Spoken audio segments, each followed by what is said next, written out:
Hey everyone, welcome back to my channel. आज हम पढ़ेंगे difference between public limited and private limited. दो type की कंपनीज होती हैं, एक होती है public limited company and private limited company. अब इन दोनों में क्या डिफरेंस है उसका फर्स्ट पॉइंट पढ़ रहे हैं हम डेफिनेशन के द्वारा। A limited company is the public limited company that is owned by the general public। जो लिमिटेड कंपनी होती है वो पब्लिक लिमिटेड कंपनी होती है और जो जनरल पब्लिक होती है उसके द्वारा ओन की जाती है। अब जनरल पब्लिक द्वारा कैसे ओन की जाती है ये अभी हम आगे पढ़ेंगे।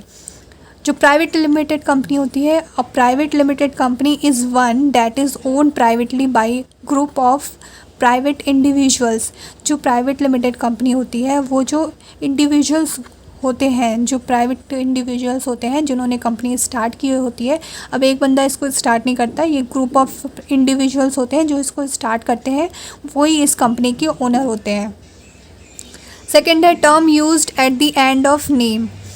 जो पब्लिक लिमिटेड कंपनी होती है वो अपने लास्ट में सिर्फ लिमिटेड लगाती है। लिमिटेड इसमें कंपनी को कंपलसरी नहीं होता है कि उसमें वो आगे अगर पब्लिक लिमिटेड है तो पब्लिक लगाए, ये सिर्फ लिमिटेड लगा के भी अपना काम चला सकती है।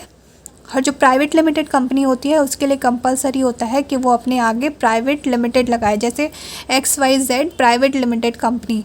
अगर हम किसी कंपनी के आगे लास्ट में हम ये देख रहे हैं कि उसने प्राइवेट लिमिटेड यूज़ किया है तो मतलब ये जो कंपनी है ये प्राइवेट लिमिटेड है। और अगर हम देख रहे हैं जैसे for example Sun Pharma industrial limited, तो ये लिमिटेड कंपनी है। लिमिटेड मतलब ये पब्लिक लिमिटेड कंपनी है। और एग्जांपल है इसके जैसे lancer and turbo limited. LNT company आपने सुना होगा, उसकी फुल फॉर्म है लेंसर एंड टर्बो लिमिटेड, तो ये भी एक पब्लिक लिमिटेड कंपनी है। लिस्टेड मतलब ये स्टॉक एक्सचेंज में लिस्टेड होती है कि नहीं होती है। जो पब्लिक लिमिटेड कंपनी होती है it is listed on a recognised stock exchange and stock are traded publicly. जो पब्लिक लिमिटेड कंपनी होती है वो किसी भी रिकग्नाइज्ड स्टॉक एक्सचेंज में लिस्टेड होती है और जो उसके स्टॉक होते हैं वो पब्लिकली ट्रेड किए जाते हैं। पब्लिकली ट्रेड जैसे कि मैंने बताया था, ये जनरल पब्लिक इसकी ऑनर होती है। वो कैसी होती है, क्योंकि जो इसके स्टॉक होते हैं वो स्टॉक एक्सचेंज में लिस्टेड होते हैं और जो पब्लिक होती है वो इसको परचेज़ कर सकती है, तो इसलिए जो ये कंपनी होती है ये पब्लिक लिमिटेड कंपनी कहलाती है। और जो दूसरी प्राइवेट लिमिटेड कंपनी होती है it is neither listed on the stock exchange nor are they traded. ये जो प्राइवेट लिमिटेड कंपनी होती है ये ना ही लिस्टेड होती है स्टॉक एक्सचेंज में, और ना जब स्टॉक एक्सचेंज में लिस्टेड ही नहीं है तो फिर ये ट्रेड भी नहीं किया जाता है इसका। It is privately held by its member only. जो भी इसके मेंबर होते हैं वही इसको चलाते हैं। नेक्स्ट है मिनिमम नंबर ऑफ़ मेंबर्स। इसके जो पब्लिक लिमिटेड कंपनी होते हैं इसके मिनिमम नंबर्स ऑफ मेंबर होते हैं 7, और जो प्राइवेट लिमिटेड होती है उसके 2, और मैक्सिमम मेंबर होते हैं इसके अनलिमिटेड, और जो प्राइवेट लिमिटेड होती है उसके होते हैं 200। जो पब्लिक लिमिटेड कंपनी होती है उसमें मिनिमम डायरेक्टर होते हैं 3, और जो प्राइवेट लिमिटेड होती है उसमें 2। क्योंकि ये कंपैरेटिवली छोटी कंपनी होती है तो इसके जो मेंबर्स और डायरेक्टर होते हैं वो कम होते हैं।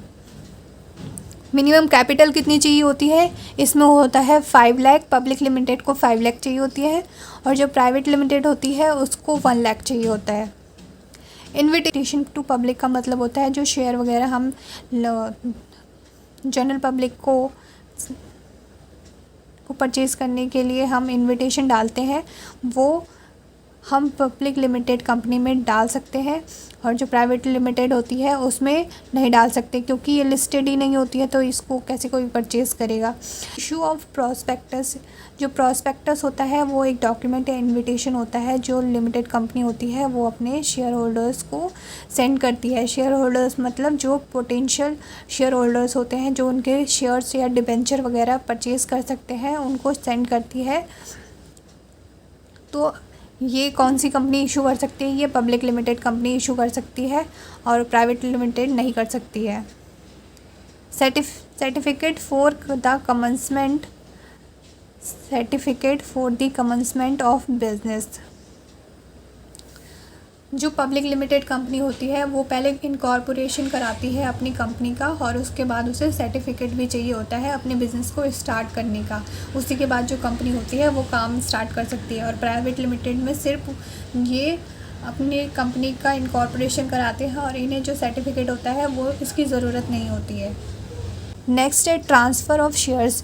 इसमें जो शेयर्स का ट्रांसफ़र होता है वो हम कर सकते हैं फ्रीली, क्योंकि ये लिस्टेड होती है तो इसमें शेयर्स कभी भी हम परचेज़ कर सकते हैं और सेल कर सकते हैं।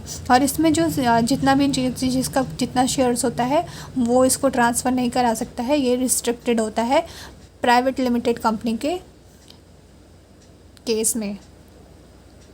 स्कोप, इसका जो स्कोप होता है पब्लिक लिमिटेड का वो वास्ट होता है, क्योंकि ये कंपैरेटिवली जो प्राइवेट लिमिटेड होती है उससे बड़ी कंपनी होती है, तो इसका जो स्कोप होता है वो वास्ट होता है। This is because the owner of the company can raise capital from the general public. इसमें क्योंकि हम जनरल पब्लिक से कैपिटल रेज कर सकते हैं, इसलिए इसका जो स्कोप है वो वास्ट है और इसका लिमिटेड है, क्योंकि जो जितने भी मेंबर्स हैं वो ही आपस में कैपिटल अरेंज कर सकते हैं। तो आई होप आपको private limited and public limited में डिफरेंस पता चला होगा। अगर आपको ये वीडियो अच्छा लगे तो प्लीज़ वीडियो को लाइक शेयर एंड मेरे चैनल को सब्सक्राइब करें।